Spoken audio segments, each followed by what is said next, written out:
Hi, I'm Ben. Welcome to WhistleStop. I'm here with Ancient Champion. Hi Ben. Where are we right now? We're in the Asylum, the Asylum Studios, which is associated with the Wolverhampton's Asylum Art Gallery, and this is a brilliant building that they've taken over and has, I think, 11 studios that are really affordable for artists, which is really brilliant because I don't know many other cities you could do this in, and I think these guys are doing a brilliant, important job. Who are you? Tell me about yourself. I play music with Agata and Pete and Adrian, the other musicians in the band. We've been doing it for a little while, but only after a 30-year hiatus from playing music where I did other things. Did other things? Yes. That's quite ominous.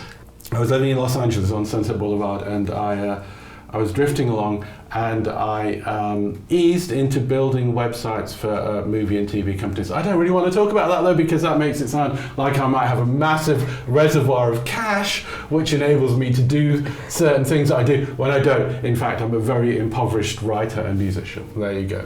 As an impoverished writer and musician, who are your top two inspirations? I'm inspired by musicians and writers. I really like Raymond Carver, the writer of short stories. He's incredible, and all sorts of music. I know that you've read my book, and when I was writing it, I listened to a lot of Mendelssohn, oddly. He has a great collection of music called Songs Without Words, and it's just piano pieces, and it's pretty easy to write to things like that because it is so amazing. You know, when you were growing up as a kid, sort of what was your go-to? What was the cool band? You know? Oh, as a child, my favourite band, of course, was Slade. And I listened to them the whole time, and I remember when they would be on Top of the Pops, my father was a great guy, I loved him very much, and he said, "Oh, what are those puppets doing on television?" And I think that didn't stop me enjoying them at all, actually. But what's your vision? People sometimes ask me what I do, and I like to say that I do nothing, because that's what I mainly do. I do very little at all. I wake up, I sometimes got breakfast if I'm having it, and then I'll look out the window for a long time, and then it will come to evening, and I will make another meal, and then perhaps go back to sleep. And sometimes between those hours I might write. Writing's important to me, and it turns out that despite all of the other things I've done in my life, and I'm very old, it actually turns out I'm really pretty good at writing, so I should have spent more time doing that, so I intend to write more in the future. I really enjoy playing music, and I really enjoy playing music with my band, and that's a lot of fun. We've just been in the studio, and the recording was so hideous, it will be unlikely that we speak to each other again. You said to me personally that your band was quite well selected, quite hand-picked, sort of who you chose. What was that process? I chanced upon Adrian, the drummer, and I met him in a coffee shop, and he seemed to have, I thought he was going to be like a punk drummer, but he had much more interesting ideas about rock, and he's really a sort of rock drummer.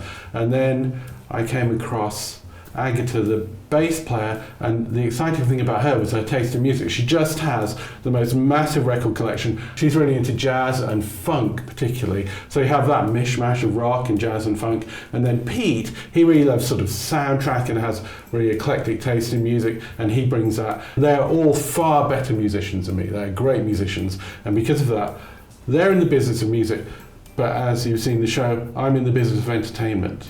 Absolutely, I'd say seeing your show that it was incredibly entertaining, and especially as a younger person going to an instrumental act, you'd probably think it's quite boring, but your sort of little statements in between songs and even just saying the song title was incredibly entertaining, and yeah, I loved it. The titles have to summate the whole purpose of this next passage of music that you're about to hear. So where did it all start?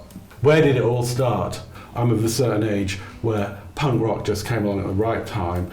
You know, I was on a trajectory to be a design engineer or something. Suddenly I thought, wait, I can't be doing this for the next 40 years, designing fuel pipe elbows for the Airbus. And so I've ended up with no career and no resources, I suppose.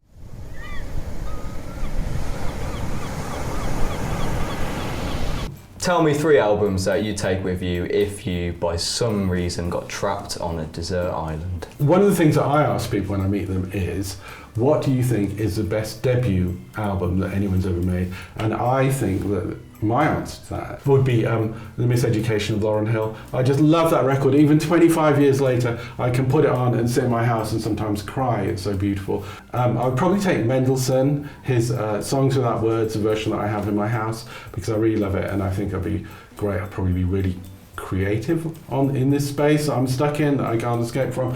And then a third record, wow, out of all of the records that I've ever heard in all of my life. Well, it would be something I'd heard probably quite recently, maybe something by Kevin Morby, his revised album of This Is a Photograph, which had much more percussion on it, just for now. Because there's this beautiful song on there called A Song for Katie about his wife, and it's very stripped down and very minimal piano piece, but it's just gorgeous. If I was isolated, it would be a beautiful thing to perhaps reminisce about slightly better times when I was less isolated. Being a mainly instrumental group, every single one of your songs has an interesting song title, and because I'm a young person, the one that stands out to me the most is what mods and skins mean to Minecraft kids. Right. Being self-reportedly ancient, what frustrates you the most about modern life, apart from log burners?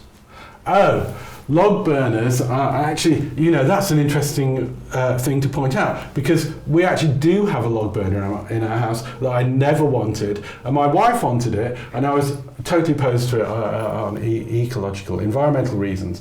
And I went down to the log burning shop, as it turns out, and I don't want to call him a salesman, but he convinced me that if I did not buy a log burner, a lot of trees that I would be burning would never be planted. And log burners were actually good for the environment. And who am I to argue with someone with such expertise in the world of log burning? The most important question of all, what is your favourite hat? Well, I would say hats are seasonal. And even though we're sitting here in the middle of a heat wave of sorts, I'm wearing this museum goer hat today because a museum goer of Baton Rouge, the musician, is a really beautiful musician and friend of mine, and we've created some great music together. But he's made sort of 20 brilliant EPs on his own. I'd recommend him to anyone. So yeah, this is perhaps my favourite hat. On stage, of course, my Ancient Champion crown. I don't think the band turned into the Ancient Champion band entirely until the crown is in place. Your work seems to focus around the mundane. Your music has been described as lift music for old punks, and you've quoted your wife saying that you create art that is difficult to enjoy and then wonder constantly why no one likes it. Are these sentiments that you agree with? Yeah, actually I do. I mean, I think it's important for people to create art. I think it's important for people to tell stories. I have non-verbal stories with my music, and then I have this short story collection and others probably to come in the future. I can't draw, I can't paint, I can make music that people don't like, and I can write stories that are difficult to enjoy.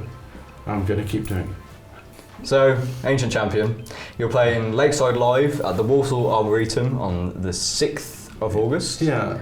Tell me about it. Oh, I really love this. We were invited to play last year. It was totally great.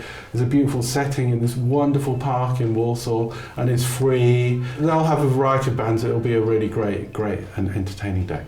This is my final question, really. Thank Jesus. Praise the Lord. What is Outside Left?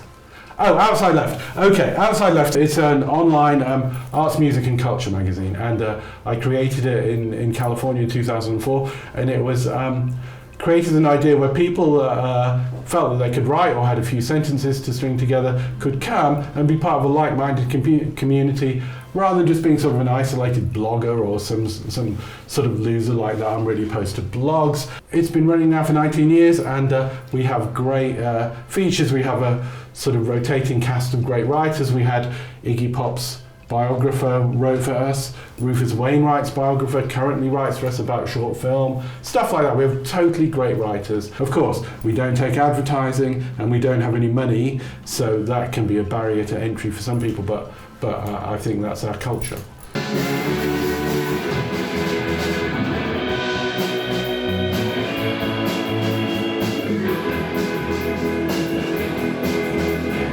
You've been watching WhistleStop. I've been with Ancient Champion. Make sure you check them out on the 6th of August at the Walsall Arboretum for Lakeside Live, and go and visit outsideleft.com.